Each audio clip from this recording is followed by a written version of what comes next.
G'day everyone, Dicko here with another kick-ass walkthrough.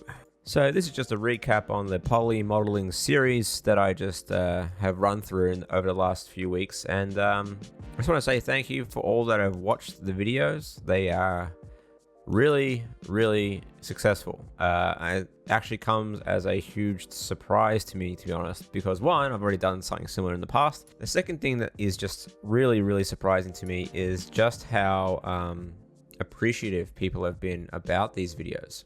It's pretty clear that in the sea of tutorials that there are for Blender and just in 3D in general on YouTube, that a lot of information has been lost in favor of just going down these super advanced routes. When I say super advanced, I'm talking about software, advanced software techniques. So it's sculpting and simulation and node trees and all that sort of shit. And I think I've also come to realize in this world of creating the highest quality content and the best possible models you can ever achieve through tutorials, is that a lot of the people who make these videos have almost forgotten how lucky they are to have the kind of equipment they have to produce these things. When I talk about equipment, I'm talking about software and hardware. So these people are rocking like, 3080 Ti's or Titans and crap like that, when in actual fact most people don't have that stuff. That stuff is so expensive and so unattainable when you're first starting out as a 3D artist, that understanding these fundamentals will give you very similar results, but without the computing power hit and the budget hit that is required to create these high quality, high poly models that you see from other channels. Not to detract from that. I mean, if you can do it, you can do it. But I think some people out there need to realize that not everyone has a fucking Threadripper and a $1,500 RTX card on hand, just ready to go when it comes to these things. So it's really awesome to see that through these videos and what I've been getting in terms of messages from people who've watched the videos and stuff and the kind of things they're creating. It's really cool to see that, not only are they creating stuff, but it works, and they're you're able to create something new and unique and fun and something that can actually help you get to the next stage, get to that point where in the future, if you do come to want to sculpt and make all that sort of cool stuff, you have those foundations to build from. So yeah, really happy that these videos have been a success. So in this video, I'm just going to recap what we've talked over. I'm going to talk about a few thoughts about how you should approach things in the future. And I'm also going to talk through what I'm doing now, which is basically unwrapping. There's a video about this. I've done one before on UV unwrapping the model and getting it ready for texturing, and also just texturing it up. So this whole series kind of started as a promise to one of the patrons that was asking whether or not I can do a toon shaded version of a Game of Thrones character. And I was like, okay, let's do it, but let's just turn it into something that other people can also benefit from. So we're wrapping it up with a bit of toon shading as well. And I'm using my own toon shader. You can download that from my Gumroad for free. Or if you have a few dollars to spare, feel free to donate a couple when you go to download the shader. Anyway, enough of that rambling. I just want to say thank you again. Anyway, so what I'm doing here, I am essentially just UV wrapping the whole model in anticipation for texturing it inside of Substance Painter. So I was planning on using Blender at the start, but then I thought, fuck, texturing in Blender is pretty hard. To be honest. I mean, I know I'm contradicting myself here with what I just said a moment ago about using specialized software, but in this case, if you can afford it, I would definitely recommend you get a copy of Substance Painter, if only to make your life way easier. And I think they have they still have the student licensing stuff going on with Adobe. I don't know what you need to do that, but it is still there. Otherwise, yeah, if you can find alternatives to using Substance Painter, then you can try those out. Mixer, for instance, Quixel Mixer is a good alternative. I'm using Substance because it's the most comfortable one that I can use, and it's actually quite fast, it's robust, and you get very good results very quickly. But we got to unwrap the whole thing first, and obviously the hair is pretty pretty troublesome to work with half the time. The lucky thing is it's pretty simple with hair, especially when you're using poly hair, as long as they're all cylinders, because that's essentially what they are. They're just cylinders. As long as you got one span marked as a UV seam, you can probably unwrap it pretty quickly. I'm using UV squares to unwrap it as well. So that's a plugin that I've got to help me straighten out some of those UVs, and by doing that, you can line up all the hair strands in the right direction. So keep that in mind. Once it's all unwrapped, you're basically good to go. And this is where the annoying part starts, is that, you know, sometimes you bring it to Substance Painter, it doesn't quite work. You got to go back. Oh shit, I forgot to unwrap one part. Let's go and fix that. Back and forth, back and forth, back and forth, until you get to the point where you can actually get the damn thing into Substance Painter and it all works and all the normals in the right direction and everything like that. You can see me baking it down now. And yeah, every now and then there'll be trial and error. And this is one of those moments where there's always trial and error. There's always something you forget to unwrap. There's always a material you forget to mislabel. There's always a material assigned to the wrong part of the fucking body, and you have to go back and fix things up. So you'll probably see me do that a few times in this video. But once you're good to go, you bake down those materials inside Substance. And this is another thing that's worth noting, is that baking in Substance is probably one of the easiest things you can do in any other software. Blender, baking textures, or even just baking passes is a real pain in the ass. Sometimes it's just easier to use dedicated software for that. In the case of doing that inside of Blender, I'd still recommend getting a plugin. Even if it's a few dollars, it's still worth it far more than the pain you'll suffer from trying to bake down textures in Blender, or any software for that matter. I mean, baking textures in Mayo is basically impossible, which is crazy to think about. Anyway, so the way that I am creating the hair here is that I'm trying to add more texture without actually having to model anything, so showing the strands a little bit more. So by straightening out all the UVs, at least as much as I can, and I got a bit lazy toward the end, I just couldn't be bothered trying to straighten out every single one. There's like 100 different strands. What I've done is lined up all the hair strands in a particular direction, and they're all basically going vertically from top to bottom on the UV map. By doing that, you can actually then add texture detail, where you basically paint in the hair strands without having to actually model that detail in. So rebaking down those textures now, you'll see that I do it a few times, but just to make sure they're all in the right direction. And you can see that there. Now, lining them all up as much as I can, at least within reason. By doing that, I can add a noise modifier or a noise-like texture to Substance, and then add a blur, directional blur, that goes vertically up and down the texture, and then it essentially creates hair strand-like effect, which is really, really cool. You'll see me do that in a moment. You can see, again, this is the trial and error. I wanted to show you that trial and error in this video because it happens to everyone. And it really is annoying. It's super annoying. Texturing for me is, the start of texturing is probably the part I hate the most, and then I start to get into it once it all evens out. But what I'm doing here, getting the hair up and running, and I'm creating some contour through using the baked down textures in Substance. So you can see here that ambient occlusion, I'm adding that to the hair to give it a little bit more depth. So you don't want it all to be one color, especially at the roots. You kind of want to have some color variation in the roots. And I'm just going through and using masks and generators in Substance Painter to basically do the work for me. So I don't have to go through and paint it manually. I can do it semi-procedurally inside of Substance Painter. And the great thing about this is it's a very quick thing to do. You don't have to require any node understanding or something like that. After that, you can see I'm adding a sort of grunge effect to the hair. And that grunge effect will then be blurred directionally to give it some, like basically stretching out that texture. And then I can actually convert that to a bump map, which then gives me the hair strands, that effect of hair strands at least, which is really cool. This is my lazy way of creating hair strands in Substance Painter. And you can see here on the side, especially near the braids, you get some really great detail just from doing that. And it looks kind of legit. You can see that not all the hair strands that I made are perfect. And that's because I just got lazy with the unwrap. If I had more time, I would go through and straighten out every single strand, but I didn't. And in the end, if you're not getting that close into the detail of your model, or if it's just for a demo or something like that, it's not going to be used for production. It's just more for practice. Really, is it all that necessary to go through and be that pedantic? And the answer is probably not. And that kind of leads me into the overall topic of this recap, and that is about how to optimize how you go about either learning how to build something or making something.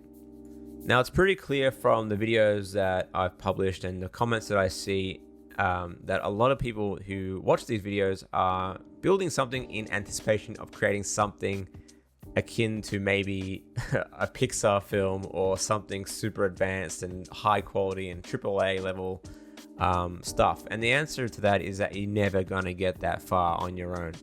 Not without the tools and the computing power that you need to pull it off.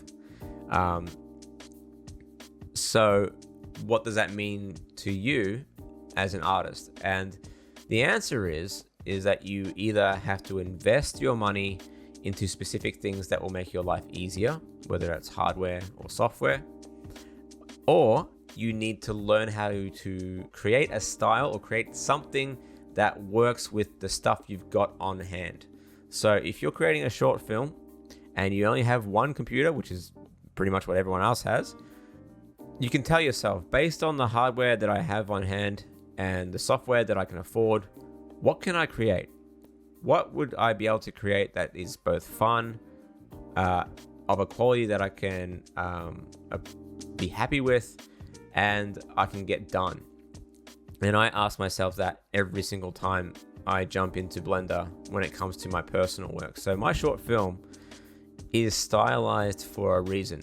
It's not just because I like that style, which I do. I love that style.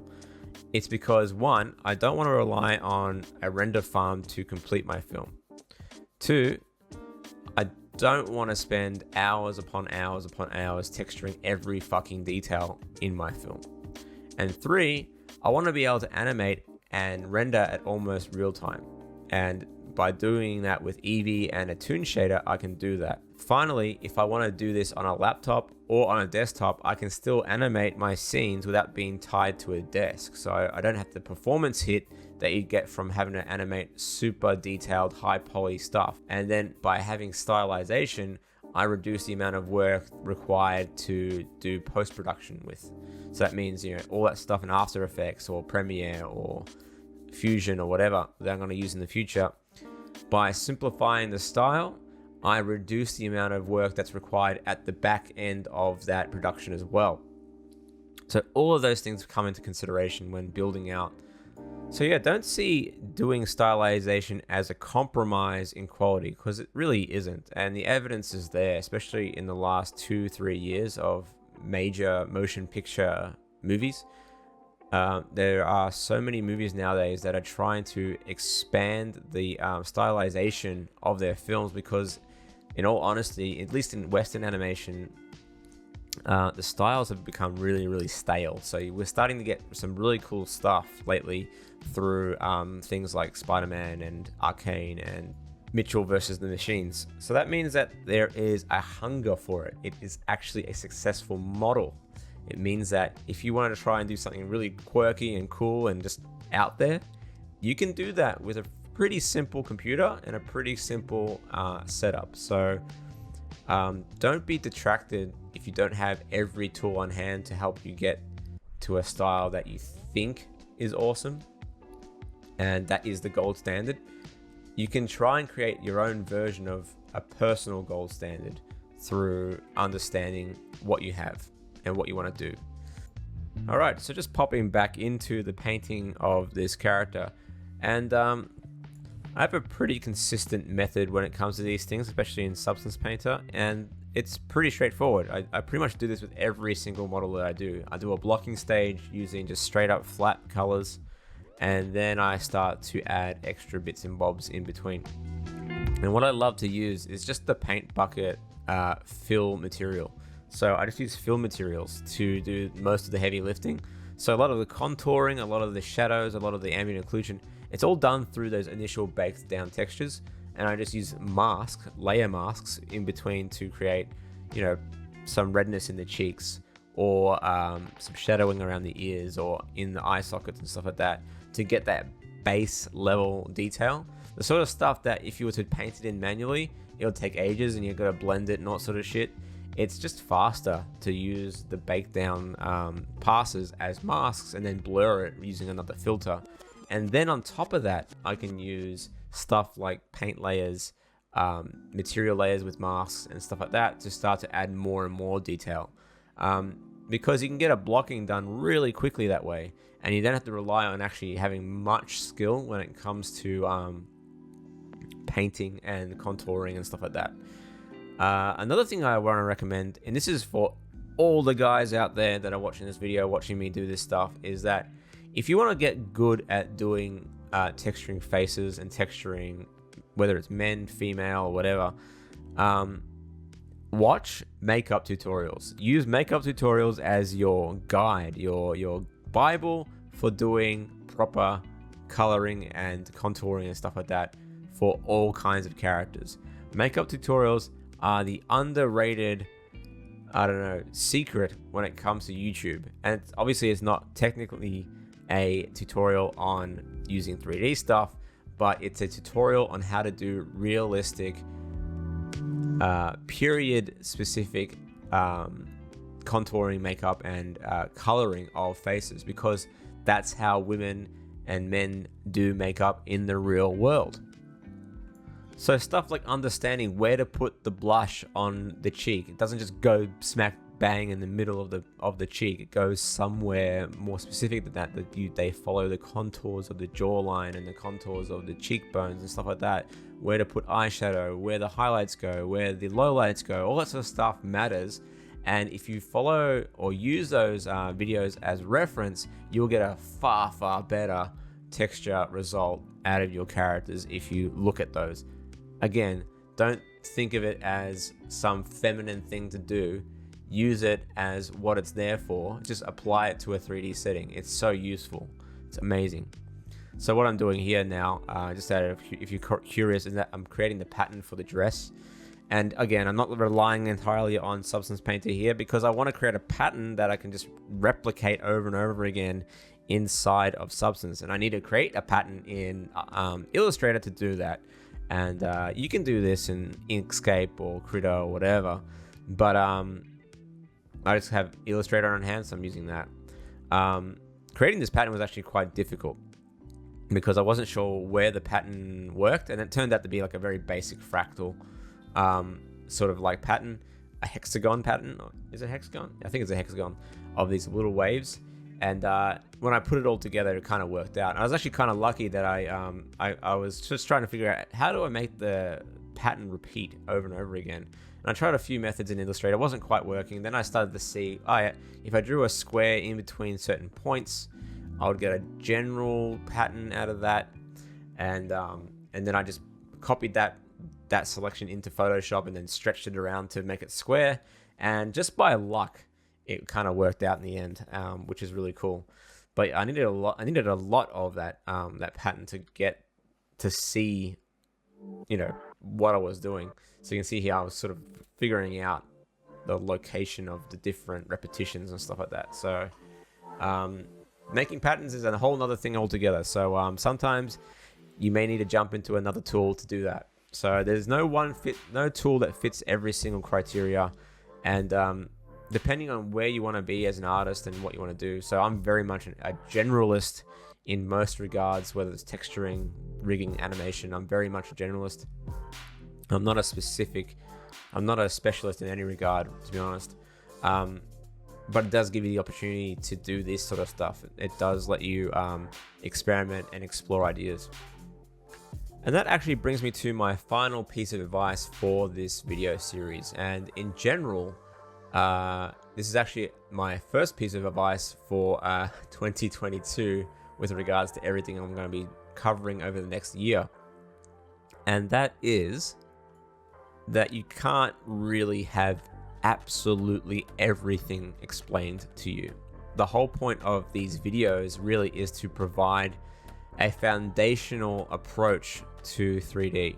So when it comes to creating your own work and creating your own things that are fun and interesting and unique, you can use these videos, you can use other people's videos and other people's creations as inspiration, as education, as a foundation for creating your own work.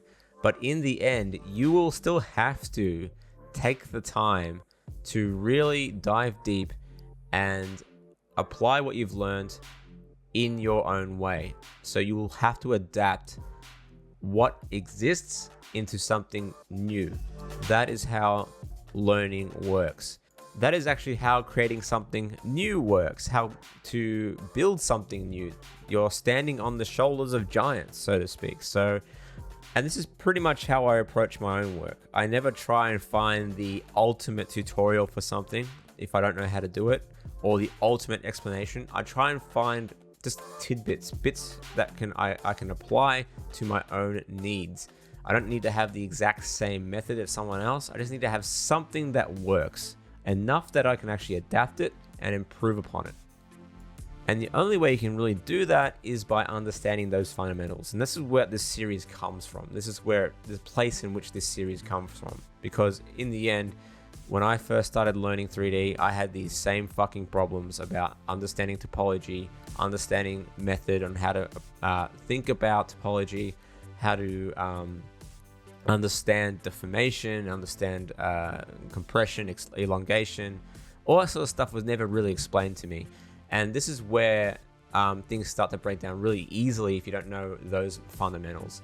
So once you do get a grasp, doesn't matter what tool you use, doesn't matter what software you use, doesn't matter what computer you use, as long as you understand and learn those fundamentals, whether it's through texturing, modeling, 3D animation, rigging, whatever, you will be able to improve significantly faster if you take the time to really understand those basics. And the perfect example right now is right here on the screen. It's the toon shader that I built for this model, well, for my film, and I'm applying it to this model. Without understanding the fundamentals of how shaders work, I could never have built this shader to the degree that I'm happy with now. I love that this thing actually works for me and works for my film, but without going back to those basics, understanding what Fresnel is, understanding what specular is, all that sort of stuff, what specularity means, what metallics actually mean, what those sort of properties mean within the shader, I would never have been able to build this thing. And I would never be able to give it away to you guys to check out and use it for yourself. But even then, the shader itself is still, like, well, without the fundamentals explained to you, is still fairly complicated to actually use. Like, I can tell you to just hook up the color and hook up the normal maps and all sort of stuff and then be on your way. But there are stuff there that, you know, can be kind of confusing on how to balance out if you don't know the lighting situation, what the limitations are and that sort of thing. So things like, you know, turning up the metallics or turning on the rim light, how that work, what's working under the hood to make that rim light work. How can you turn it on? How can you soften it out? That only comes with a basic understanding of how shaders work, I think. And that's why I think some people may find this hard to use without the understanding of why it works the way it does. And it would be the same with any other shader that you would download that is promising to give you a toon-like effect. It's because all of them are workarounds within the shading system that they're built in. So again, understanding those principles, understanding those fundamentals is super, super important. What I would say for anyone who wants to try out this shader is that just try it out, practice with it, tweak the different parameters, look at what the different labels are trying to, you know, communicate to you about what the rim light is doing. So for instance, you see the input rim light IOR, index of refraction. What the hell does that actually mean? And it's about how the light curves around the edges of things and how intense that is. Those are the sort of things that, you know, as a professional, I know what they are, but I may be underestimating how much the average person checking out this shader may understand. So again, you really need to take the time to understand those fundamentals. So let's wrap it up with a little positive message about this series. While we haven't covered absolutely everything, I can't do a whole video, another series on texturing, not yet at least. I can say this is just the start of your journey as an artist. If you're just doing this for the first time, building characters for the first time, this is just the beginning. It's not the end. It's not like this is the thing that you'll be using for the rest of your career. And, you know, those fundamentals will be. But when it comes to building out your skill set, this is just the start. So whether it comes to texturing, rigging, animation, you name it, all this stuff is just the beginning in the grand scheme of things. It is not the be-all and end-all of all things. It's not the only way to do things. There are better ways, probably, and there are worse ways of doing things. The choice, though, is whether or not you want to use it to your advantage. Use these videos and use these skills to your advantage and apply them in unique and interesting ways that work for you. And that's where I'm going to leave this series. All I'm going to say is good luck with your modeling, have fun doing it, and I'll catch you guys later. Cheers.